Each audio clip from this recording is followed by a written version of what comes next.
Assalomu alaykum. O'zbekiston 24 teleradar kanali o'z dasturlarini davom ettiradi. Sog'lom turmush tarzi kundalik hayotimizda e'tibor qaratish zarur bo'lgan eng muhim masala.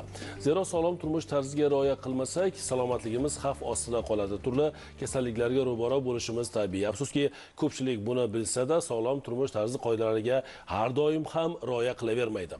Noto'g'ri ovqatlanish, kam harakatlilik, zararli odatlardan tiyilmaydi. Oqibatda turli kasalliklar ko'paymoqda. O'zbekiston 2030 strategiyasining 20-maqsad ham aholi orasida to'g'ri ovqatlanish va sog'lom turmush tarzini shakllantirish vazifasi alohida belgilab qo'yildi. Bugun ushbu dolzarb masala yuzasidan suhbatlashamiz. Studiyamizga ekspertlarni taklif qilganmiz. Tanishtirib o'taman. Toshkent tibbiyot akademiyasi dotsenti, tibbiyot fanlari nomzodi Lola Abduqodirova hamda Salomatlik instituti bo'lim boshlig'i, tibbiyot fanlari nomzodi Feruza Tohirova studiyamizga xush kelibsiz. Assalomu alaykum, xushvaqt bo'ling. Lola opa, salomatlikni asrash va mustahkamlashga qaratilgan muhim majmuaviy qoidalar nimalardan iborat? Aynan shu savolga javob berishdan oldin sog'liqni o'zi nima degan savolga javob berib o'tishimiz kerak. Salomatlik bu organizmda faqat kasallikni yo'q bo'lishi emas, balki organizmdagi o'sha ruhiy holatimizni ham yaxshi bo'lishi, atrofdagilarga ham o'sha sog'lom holatimizni tarqata bilishimizda ekan. Endi sog'lom bo'lish uchun kishi qanday bo'lmog'i lozim degan savolga javob beradigan bo'lsak, inson sog'lom bo'lishi uchun eng birinchi navbatda kun tartibiga rioya qilish kerak. Biz bilamizki, kun tartibi 8-8-8 dan iborat. 8 soat uyqu, 8 soat dam, 8 soat o'sha jismoniymi, aqliymi mehnat bilan shug'ullanish, jismoniy tarbiya bilan shug'ullanish, yana to'g'ri ratsional ovqatlanish. Bu narsalarni hammasi mana shu sog'lom bo'lishimizda. Yana bir narsa bor, bizda o'sha zararli odatlardan voz kechish. Zararli odatlar deganimizda faqat ichish, chekish, bular emas, balki o'sha kun bo'yi telefonda o'tirish, internet tarmoqlarida o'tirish yoki kompyuter oldida soatlab o'tirish, mana bularni hammasidan ham o'sha vaqt, chegara degan narsani bilishimiz lozim. Yana shu bilan bir qatorda sport bilan shug'ullanish, ertalabki badan tarbiya bilan shug'ullanish insonni sog'lom bo'lishida juda ham katta muhim ahamiyat rol o'ynaydi. Yana shu bilan bir qatorda ruhiy bizdagi holatlar ham, ya'ni kishilarga bo'ladigan munosabatlarimiz va ulardan oladigan intonatsiyalarimiz, bularni hammasi insonni salomatligiga va yana bir narsani aytgan bo'lardim, bizning O'zbekistonimiz uchun oilani to'g'ri tashkillashtirish ham sog'lom turmush tamoyillariga kiradi. Ya'ni inson mana shu qonun qoidalariga rioya qiladigan bo'lsa, inson mana shu sog'lomlik darajasiga erishadi. Insonning salomatligi uni o'zini qo'lida ekanligini biz doim, har doim uqtirib boramiz. 70% holatda biz o'zimizni salomatligimizga o'zimiz javobgarmiz. Gohida aytishadi, tibbiyot deyishadi, irsiylik deyishadi, ekologik muhitning yomonlashuvi deyishadi. Bu bor yo'q 30% ni hammasini jamlab kelsa 30-35% tashkil qiladi. Qolgani esa biz insonlarni o'zimizni qo'limizdadir. Demak, tibbiyotni oldida turgan eng asosiy vazifa sog'liqni saqlashga qaratishimiz kerak. Sog'liqni saqlashga qaratiladigan bo'lsa, bu sog'lom turmush tarzi degani. Mana shuning uchun ham aholi o'rtasida sog'lom turmush tarzini targ'ib qilish bu sog'liqni saqlash tizimi xodimlarini eng asosiy vazifalaridan bittasi hisoblanadi. Demak, salomatlikni asrash, salomatlik o'sha qoidalarga rioya qilish har bir kishini o'ziga bog'liq, oila a'zolariga bog'liq, oila boshlig'iga bog'liq va biz bugun mana shu kasalliklardan xoli bo'lishimiz uchun albatta demak o'sha salomatlikni o'sha tiklashimiz, mustahkamlashimiz uchun sog'lom turmush tarzini o'zimizda, oilamizga bir qat'iy belgilab qo'yishimiz kerak, to'g'rimi? Albatta. Feruza opa, siz mutaxassissiz, bu borada ko'p sizning fikrlaringizni eshitganmiz. Yana qanday bir qoidalar mavjudki biz hayotimizga, umuman kundalik turmushimizga jalb qilishimiz kerak va doimiy ravishda shug'ullanib borishimiz mumkin bo'lgan me'yorlar nimalardan iborat? Asosiy hozirgi bizda bu mavjud muammo, bu butun dunyoga xos. Biz kechasi faoliyat qilishga o'tmoqdamiz. Bu inson tanasi uchun juda ziyon. Nima uchun? Chunki bunda inson tanasidagi gormonlarning balansi buziladi. Ko'plar kechasini ish qiladi, kechasi mana bular aytganlaridek kompyuter o'ynaydi, telefonida o'tiradi. televizor ko'radi, serial ko'radi, ertalab uxlaydi, kunduz yorug' kunda. Bu juda kun bilan ziyon. tun almashib qoladi degan bir fikrlar ham borda ko'pchilikda. Bu juda yomon. Bu ilmiy izlanishlar shuni ko'rsatdiki, agarda inson o'z vaqtida uxlamasa, avvalambor yoshlarimiz to'g'risi, bolajonlar, o'smirlar to'g'risida gapiradigan bo'lsak, bu ularni rivojlanishiga, aynan bo'yinini baland o'sishiga ta'sir qiladi. Chunki o'sish gormoni bizda faqat o'sha tinch uyqu paytida ishlab chiqariladi. Kattalarda ham o'sish gormonini ta'siri juda muhim va bundan tashqari o'sha stress gormonlari, kortizol gormonini kechasi pasaymasligi, inson uxlamasligi sabab. Bu o'sha unda o'sha nosog'lom turmush tarziga rioya qilishiga sabab bo'ladi. Inson o'sha kechqurun o'z vaqtida ovqatlanib, o'z vaqtida o'sha damini olmasa, uxlamasa, ko'p hollarda aytishadiki, asabi buziladi, keyingi kunda asabiy bo'lib yurishadi, uni psixologiyasiga ta'sir qiladigan bir mutaxassislarning fikrlarini eshitamizda. Yana bitta qarang-da, uyquni o'z vaqtida, o'z vaqti qachon degan me'yor qarang-da. Soat 10 da. Soat 10 da hokatta kichik uxlagan bo'lish kerak deydi. Nimaga deganda, mana endokrinolog vrach sifatida yaxshi bilasiz, endorfin o'sha gormonlari mana shu paytdan soat kechasi 2 gacha ishlab chiqarganda, bizda esa yoshlar ko'pincha mana shu 2 da yoki bo'lmasam o'sha 1 gacha o'tirishadi.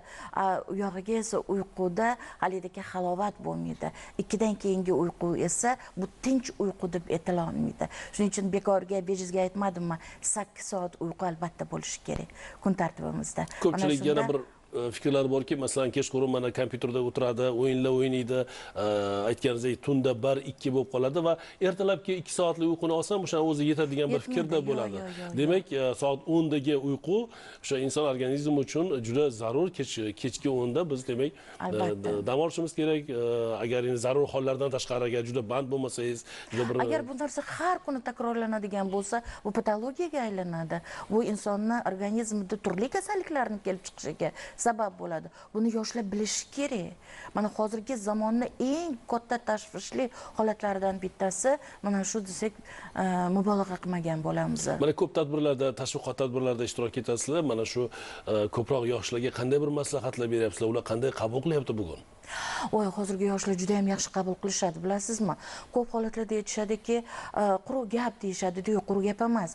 Agarda mutaxassis borib, mana shu ko'rsatkichlarni chiroyli qilib aytib beradigan bo'lsa va ularni bolalarini o'zini tilida qilib gapiradigan bo'lsa, ho institutga borsin, ho maktabga borsin, o'sha yoshiga munosib qilib tadbirni tashkil qilishda slaydlardan, o'sha ko'rsatuvdagi holatlardan foydalanadigan bo'lsa, bola juda ham yaxshi qabul qilishyapti va bundan keyin kelib aytishadi, biz shu narsani oldik, rahmat. Yana o'sha chaqirgan insonlar aytishadiki, yana sizni so'rashyapti. Bu narsa mahallalarda ko'p, juda ko'p targ'ibot tashviqot ishlari olib borilyapti-da hozirgi kunda.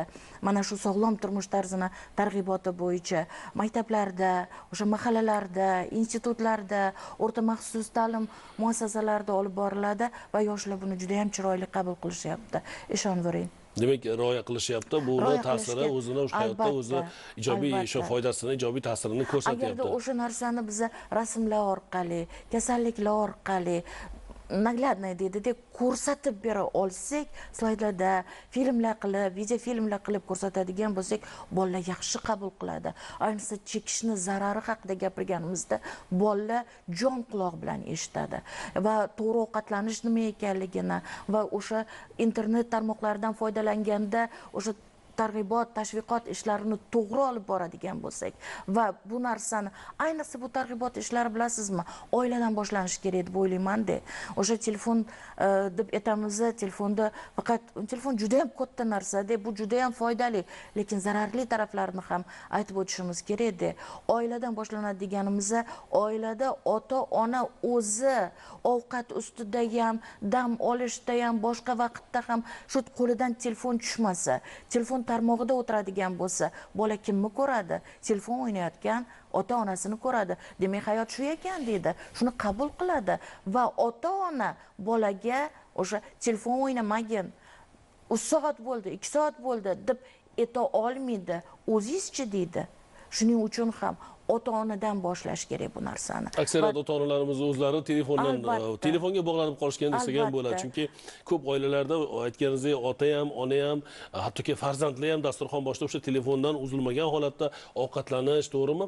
Albatta. Bu ham o'sha sog'lik uchun qanday zararli tomonlari bor? Masalan, diqqatni jamlab, to'g'rimi? Taomni telefonsiz ovqatlanishga qanday bir foydalari bor? Qarang-da, o'zi aslida aytilishicha, ratsional ovqatlanishda, to'g'ri ovqatlanishimizda ovqat luqmasini 32 marta chaynashimiz kerak. Ovqatlanayotgan vaqtimizda chiroyli bir holatda bo'lishimiz kerak. Ovqat shunda yaxshi hazm bo'ladi. Endi hech kim 32 marta chaynamaydi. Bu tabiiy holat. Yoki bo'lmasa ovqat yeyotgan paytda gazeta o'qish, televizor ko'rish, o'sha internet anaqa telefonlarga kirish yoki ko'p uzoq suhbatlashish, bu narsa ham ovqat yeyotgan vaqtda juda zararli hisoblanadi. Yeyotgan ovqatimiz birinchidan luqma holatida yaxshi yutilmaydi. Yutilgandan keyin hazm bo'lishi qiyin bo'ladi. Yeyotgan luqmamiz mazasini bilmasdan turib, tilimiz o'zicha sezdi-yu, uni luqma qilib yutib yuborganimizdan keyin uni oshqozondan o'tgandan keyin ingichka ichaklarda so'rilish prosessi qiyinlashadi. Luqmani chiroyli bir holatda yutishimiz kerakki, yaxshi kayfiyat bilan yeyilgan ovqat bu organizmga singadi. Agarda biz shunchaki yeyish uchun, yashash uchun yeyotgan bo'lsak, lazzatlanib yeyish, ovqatni yeyish, lazzatlanib yeyish degani bu yaxshi hazm bo'ladi degani-da. Shuning uchun ham ovqatlanayotgan paytimizda mana shunaqangi qo'shimcha holatlardan biz xoli bo'lishimiz kerak va farzandlarimizga ham shuni o'rgata bilishimiz kerak. Ota-onalarimiz ko'p ta'kidlashardi, mana siz ham ko'p ta'kidlasangiz kerak, nevarlarga, farzandlarga ovqat payti diqqatni o'sha faqat ovqatga qaratish kerak. Ovqat payti, dasturxon payti masalan ko'p gapirmaslik kerak. To'g'rimi? O'sha yaxshi kayfiyatda ovqatni yesa, uni hazmi aytganingizdek yaxshi bo'ladi va u foydali bo'ladi organizm uchun degan bir tushunchani biz yoshlarimizda ayniqsa uyg'otishimiz kerak. Bu uchun aytganingizdek ota-onalarimiz o'rnak bo'lishi kerak. Biz o'rnak bo'lishimiz kerak. O'rnak bo'lishimiz kerak. Shuni o'rgata bilishimiz kerak. Sog'lom turmush tarzi va to'g'ri ovqatlanish madaniyati haqida mana so'z ochildi. Bugun mana shu mavjud qoidalarga nimaga rioya qilish og'ir kechyapti? Biz amal qilmayapmiz ovqatlanish qoidalariga. Vaqtimizni to'g'ri taqsimlamayapmiz. Ho yosh bo'laylik, ho katta bo'laylik, vaqtimiz to'g'ri taqsimlanmayapti. Hali sog'lom turmush tarzini tamoyillaridan eng birinchisi kun tartibini to'g'ri rejalashtirish degan bir narsaga aytib o'tdik. Mana shu reja noto'g'ri ketyapti. O'sha vaqtida ovqatlanmaymiz. O'zi aslini olganda 3 mahal ovqatlanishimiz kerak. Biz gohida shu narsani tinimsiz bo'lishi mumkin yoki bo'lmasam ertalab yegancha kechki payt, ayniqsa talabalar bilan suhbat o'tkazganimizda ularning deyarli ko'pchiligi ertalab nonushta qilishmaydi. Aslini olganda esa nonushtani o'zing uchun, tushlikni do'sting bilan baham ko'r, kechki ovqatni dushmanga ber degan naqllarimiz ham bor-da. To'g'ri ovqatlangan paytimiz qachon bo'ladi? Mana hozirgi yoshlarning yaxshi ko'rgan narsasi issiq taom olib kelib qo'yiladi stol ustiga.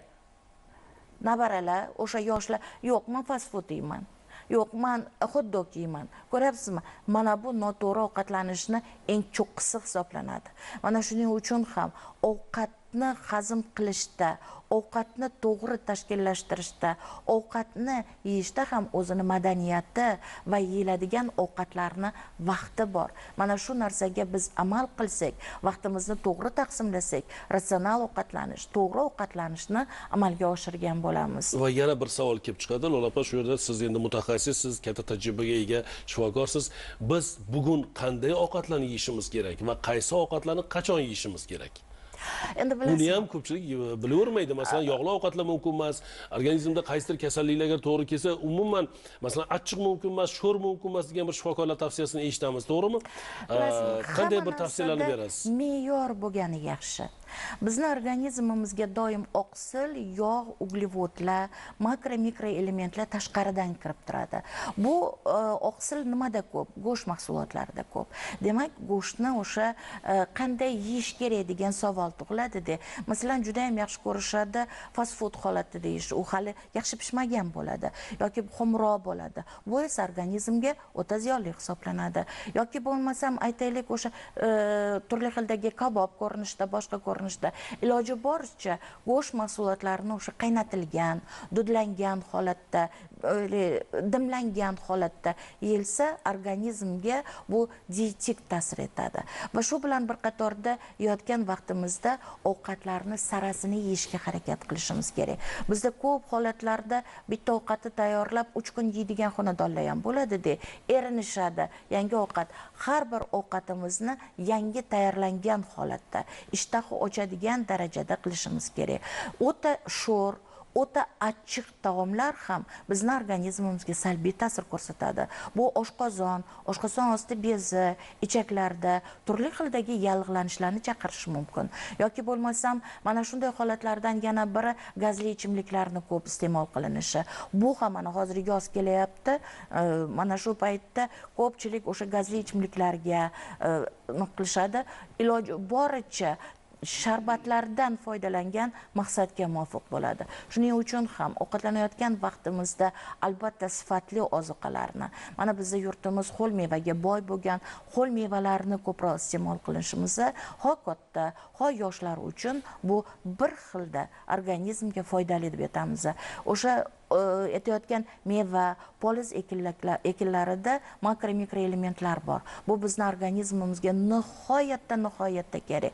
Mana hozir bahor paytida ilik uzdi payt deydi-da, biz o'zbeklarda eskichasiga ilik uzdi paytda. Bizda darmon ketgan payt. Darmonni nimadan olinadi? Ko'katlardan olinadi. Ko'k somsalar deymiz, ko'k chuchvaralar deymiz. Buni hech qanaqa ziyon tarafi yo'q. Mana shunday taomlardan taomlanish ayni muddao bo'ladi. Feruza opa, sizda qanday fikrlar bor? Salomatlik institutida yoshlarga qanday ta'lim tarbiya beryapsizlar? Sog'lom turmush tarzini mukammal yo'lga qo'yish bo'yicha qanday bir tartib joriy qilingan?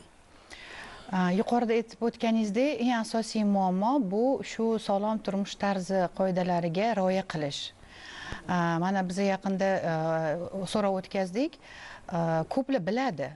Biz aynan o'sha biz bilamizki, asosiy muammo xalq orasida tarqalgan bu semizlik yomon, semirish kerak emas. Lekin men bir narsaga urg'u berishim kerak. Inson ozgina qorin qo'ydimi?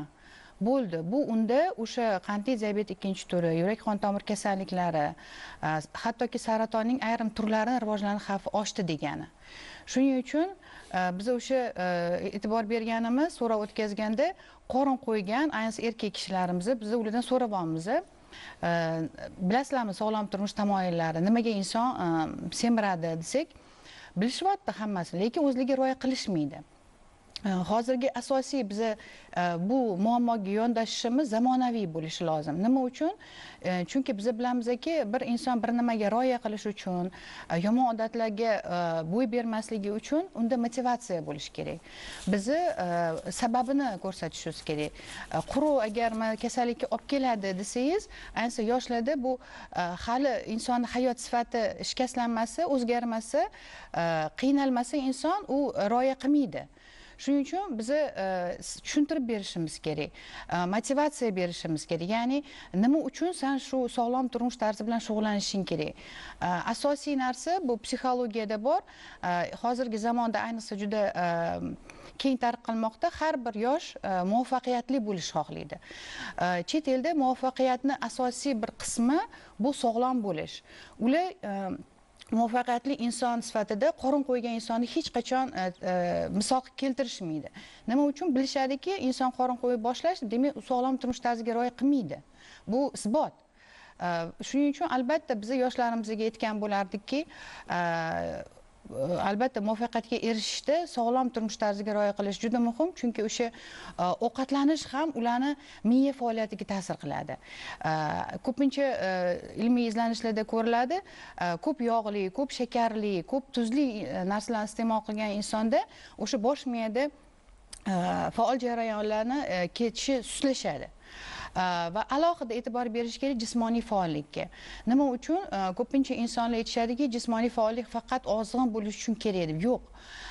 Insonda yurganida shu uni oyoq osti o'sha tovoni yerga tegganida inson tanasida уже o'zgarishlar bo'ladi. Nuqtalar bor. Shu narsa hattoki bosh miyaga ta'sir qiladi. Shuning uchun dunyoga tanilgan muvaffaqiyatli insonlar ko'radigan bo'lsak, ular albatta o'sha jismoniy faollik bilan shug'ullanadi. Jismoniy faollik uchun alohida sport bilan shug'ullanish shart emas. Masalan, bir yil oyda bir marta, bir yilda bir marta marafon o'tkazgani bilan sog'lom bo'lib qolmaydi aholi. Demak, Har kundalik kuni qilish tartibga kerak. kirishimiz kerak va o'sha piyoda yurishni ko'p Albatta, piyoda yurish, tez-tez va uni ham yurish. me'yori bilan, to'g'ri? Masalan, bir kun o'zida 3-4 kilometr yo 5 kilometr yurib qo'yib, asta sekinlik bilan boshlanadi. oshirib borish kerak bo'ladi o'zi. Oshirib borish kerak bo'ladi. Mana ko'pincha savol qo'yiladi-da, yugurgan yaxshimi yoki yurgan yaxshimi deyishadi-da.